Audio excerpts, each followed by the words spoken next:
राघवची गेल्या आठवड्यातच मालागावात बदली झाली. आठवडाभर नवीन घर शोधल्यानंतर त्याला फक्त एकच घर विक्रीसाठी सापडले, म्हणून त्याने ते घर लवकर विकत घेतले. तो त्याच्या पत्नी आणि 2 मुलांसह त्याच घरात शिफ्ट होणार होता. साहेब, ते घर बऱ्याच दिवसांपासून रिकामे आहे आणि त्या घरात कोणीही राहू इच्छित नाही. त्या घरात एका महिलेने गळफास घेतल्याचे ऐकले आहे आणि तिचा आत्मा अजूनही त्या घरात राहतो. बकवास बोलणे बंद कर. आत्मा नावाची कोणतीही गोष्ट नसते. राघवने टॅक्सी ड्रायव्हरला फटकारले. राघवचा 9 वर्षांचा मुलगा साहिल आणि 8 वर्षांची मुलगी डॉली मागच्या सीटवर बसून ड्रायव्हरचे बोलणे लक्षपूर्वक ऐकत होते. काही वेळाने डॉलीने सुनीताला विचारले, आई, भूत खरोखर अस्तित्वात असतात का? राघवची पत्नी सुनीता देखील मुलांसह मागच्या सीटवर बसली होती. सुनीताने दोन्ही मुलांना समजावून सांगितले, भूतं वगैरे काही नसतात. काका फक्त एक गोष्ट सांगत होते. राघव पुन्हा एकदा ड्रायव्हरला म्हणाला, या गोष्टी बनवणे बंद कर, मुले घाबरतात. साहेब, मी जे काही ऐकले ते सर्व तुम्हाला सांगितले आहे. आता ते तुमच्यावर अवलंबून आहे, ड्रायव्हरने राघवला सांगितले. संध्याकाळची वेळ होती. सूर्य मावळण्याच्या बेतात होता, पण अजूनही थोडासा सूर्यप्रकाश होता. राघवने ड्रायव्हरला विचारले, आणखी किती वेळ लागेल? आपण जवळजवळ पोचलो आहोत साहेब, ड्रायव्हरने उत्तर दिले. थोडे पुढे गेल्यावर ड्रायव्हरने अचानक टॅक्सी थांबवली आणि तो म्हणाला, बघा साहेब, तुम्ही तुमच्या गंतव्यस्थानावर पोहोचला आहात. राघव टॅक्सीतून खाली उतरला तेव्हा त्याला दिसले की ड्रायव्हरने टॅक्सी सुमारे 100 मीटर अंतरावर थांबवली होती. राघवने ड्रायव्हरला विचारले, तू टॅक्सी मागे का थांबवलीस? आता थोडे पुढे चल. साहेब, आता मी पुढे जाणार नाही. तुम्ही माझे पैसे नाही दिले तरी चालेल, ते कापून टाका. संध्याकाळी इथे कोणी येत नाही, ड्रायव्हरने राघवला सांगितले. राघवने त्याच्याशी जास्त वाद घातला नाही आणि त्याचे भाडे दिले. ड्रायव्हरने त्यांच्या दोन्ही बॅगा छतावरून काढल्या, टॅक्सी वळवली आणि पुन्हा परत गेला. रस्ता पूर्णपणे सुनसान झाला. दूरवर कोणीच दिसत नव्हते. सूर्यही मावळला होता. राघव आणि सुनीता दोघांनीही एक एक बॅग उचलली. मग दोन्ही माझ्या नवीन घराकडे जाऊ लागलो. थोड्याच वेळात ते मुख्य गेटवर पोहोचले. गेटवर एक जुने गंजलेले कुलूप लटकत होते. मग कुठूनही एक म्हातारी बाई त्यांच्याकडे आली. तिच्या हातात एक काठी होती. तिचे केस फिसकटलेले होते. चेहऱ्यावर अनेक सुरकुत्या होत्या. ती साधारण 90 वर्षांची असावी. त्या म्हातारीने त्यांना विचारले, तुम्ही कुठे जात आहात? राघव तिला म्हणाला, आम्ही या घरात राहायला आलो आहोत. हे ऐकताच म्हाताऱ्या बाईने जोरात ओरडायला सुरुवात केली. ती म्हणू लागली, इथून परत जा, परत जा. ती कोणालाही सोडणार नाही. जो कोणी इथे येईल तो जिवंत परत जाणार नाही. तुम्ही सर्व मराल. इथून परत जा, परत जा. अजूनही वेळ आहे, परत जा. तेवढ्यात त्या घराचा पहारेकरी रामसिंग तिथे आला आणि म्हाताऱ्या बाईला पळवून लावत म्हणाला, म्हातारी बाई, इथून निघून जा, पळून जा. तू निरनिराळ्या गोष्टी बोलत आहेस. तू वेडी बाई आहेस. साहेब, ती काय म्हणते याकडे लक्ष देऊ नका. ती एक वेडी म्हातारी बाई आहे. ती सतत बडबड करत राहते. तुम्ही घरात जावे. गंजलेल्या दांड्यांनी बनलेले गेटला लटकलेले कुलूप उघडताना रामसिंग म्हणाला. खरं तर रामसिंगच त्या घराची काळजी घेत होता आणि तो माळी म्हणूनही काम करत होता. रामसिंगने गेट उघडले. घर खूप जुने दिसत होते. संपूर्ण घर धूळ आणि पानांनी झाकलेले होते. त्या घराजवळ दुसरे घर नव्हते. नजर जाईल तिथपर्यंत फक्त जंगल होते. रामसिंगने दोन्ही बॅगा हातात घेतल्या आणि आत जाऊन घराचा दरवाजा उघडला. रामसिंग घरात गेला. ते 4 लोकही त्याच्या मागे आत गेले. त्याचा आवाज घरात घुमत होता. कोळ्यांनी संपूर्ण घराला आपले घर बनवले होते. त्यानंतर रामसिंगने त्याला वरच्या मजल्यावर असलेली त्यांची खोली दाखवली. त्याने दरवाजा उघडताच खोलीतून 2 कबुतरे बाहेर उडून गेली. सर्व वस्तू विखुरलेल्या होत्या. संपूर्ण खोलीत धुळीचा थर पसरला होता. रामसिंगने बॅगा त्यांच्या खोलीत ठेवल्या आणि त्यांना म्हणाला, साहेब, तुम्ही सर्वांनी तुमचे सामान व्यवस्थित ठेवा. तोपर्यंत मी जेवणाची काही व्यवस्था करतो. रामसिंग तिथून निघाला. त्यांना संपूर्ण घर स्वच्छ करायचे होते, म्हणून त्यांनी प्रत्येक खोलीपासून सुरुवात केली आणि लगेच कामाला लागले. थोड्याच वेळात त्यांनी त्याची खोली स्वच्छ केली आणि सर्व गोष्टी व्यवस्थित ठेवल्या. रामसिंगने आधीच जेवण वाढले होते म्हणून त्याने हाक मारली, स्वामी खाली या, जेवण वाढले आहे. सगळे खाली गेले. रामसिंगने सर्वांना जेवण वाढले. जेवणही खूप चविष्ट होते. सर्वजण जेवू लागले. जेवताना राघवने रामसिंगला त्या अफवांबद्दल विचारले. मग रामसिंग म्हणाला, साहेब तुम्हीही या लोकांच्या बोलण्याने प्रभावित झालात का? त्यांचे जेवण झाल्यावर रामसिंग त्यांना त्यांच्या खोलीत सोडण्यासाठी गेला. राघवने पाहिले की त्याच्या खोलीजवळ आणखी एक खोली होती, ज्यावर एक मोठे कुलूप लटकले होते. राघवने विचारले, ही खोली का बंद आहे? रामसिंगने त्याला खोलीबद्दल काहीही सांगितले नाही आणि हसून ते सांगणे टाळले. रामसिंग राघवला म्हणाला, साहेब मला या खोलीबद्दल काहीही माहीत नाही. तुम्ही या खोलीत जाऊ नका किंवा ती उघडण्याचा प्रयत्नही करू नका. शक्य तितके या खोलीपासून दूर राहा, असे म्हणत रामसिंग तिथून निघून गेला. मग ते सर्व खोलीत आले. सुनीताने राघवला विचारले की डॉली कुठे आहे? राघवच्या लक्षात आले की डॉली त्यांच्यात नव्हती. राघवने इकडे तिकडे पाहिले पण डॉली त्यांच्यात नव्हती. राघव घाबरला आणि त्याने सुनीताला विचारले, डॉली कुठे गेली? ती आत्ताच इथे होती. राघव आणि सुनीता यांनी डॉलीला सर्वत्र शोधायला सुरुवात केली, पण त्यांना ती कुठेही सापडली नाही. दोघेही ओरडू लागले, डॉली डॉली तू कुठे आहेस? पण उत्तर येत नव्हते. राघव घाबरला आणि त्याच्या कपाळावर घाम आला. तो खूप अस्वस्थ झाला.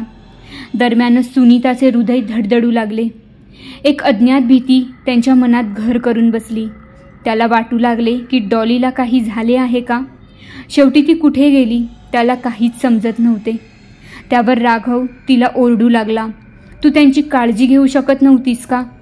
तुला त्यांची अजिबात पर्वा नव्हती म्हणूनच ती इथे नाही आहे. सुनीता आधीच काळजीत होती आणि त्याहूनही वर राघवच्या बोलण्याने ती आणखी चिंतेत पडली आणि ती रडू लागली. आता राघव गप्प झाला. त्याने सुनीताला सॉरी म्हटले. ती गप्प झाली. दोघेही पुन्हा एकत्र येऊन डॉलीचा शोध घेऊ लागले. अचानक त्याला त्यांच्या खोलीतील कपाटातून कोणीतरी रडण्याचा आवाज ऐकू येऊ लागला. राघव आणि सुनीता हळूहळू त्यांच्याकडे गेले. राघवने दार उघडले तेव्हा त्याला दिसले की डॉली त्या कपाटात बसली होती आणि ती रडत होती.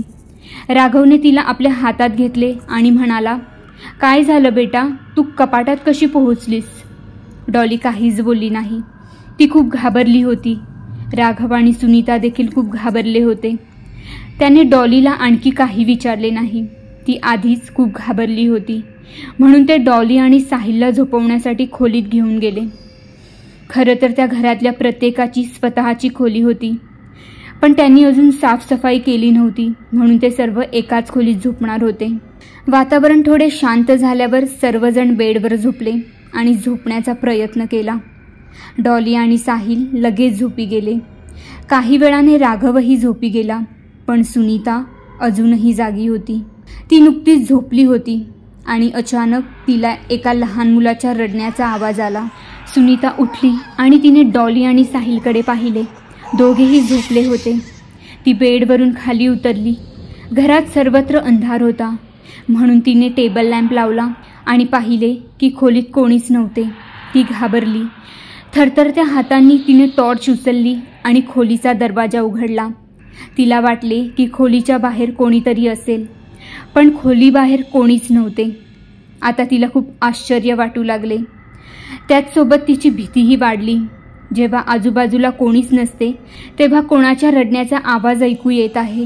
तिने काळजीपूर्वक ऐकण्याचा प्रयत्न केला आणि तिला जवळच्या बंद खोलीतून मुलाच्या रडण्याचा आवाज येत असल्याचे ऐकू आले. भीतीने ती हळूहळू त्या खोलीकडे गेली. तिने पाहिले की ती खोली कुलूपबंद नव्हती. बाळाचे रडणे अधिकच वाढले. सुनीताने त्या खोलीचा दरवाजा हळूच उघडला आणि आत डोकावताच एक अतिशय भयानक बाई तिच्यावर झडप घालत आली. महिलेचा अर्धा चेहरा जळाला होता आणि तिने एका हातात चाकू धरला होता. ती महिला तिच्यावर वार करणारच होती तेवढ्यात ती जोरात ओरडली आणि सुनीता जागी झाली. ती उठून बसली. राघवही जागा झाला. त्याने विचारलं, काय झालं? सुनीता म्हणाली, काही नाही, ते फक्त एक वाईट स्वप्न होतं. सुनीता खूप घाबरली होती. राघव सुनीताला म्हणाला, झोपायला जा, आपल्याला सकाळी संपूर्ण घर स्वच्छ करायचे आहे. राघव सुनीताला झोपवतो आणि मग स्वतः झोपायला जातो. दुसऱ्या दिवशी सकाळी त्याला कोणीतरी मोठ्याने ओरडण्याच्या आवाजाने जाग झाली. स्वामी उठा, सकाळ झाली, तुम्हालाही घर स्वच्छ करायचे आहे, रामसिंग खालून ओरडत होता. राघव आणि सुनीता उठले आणि मुलांनाही उठवले.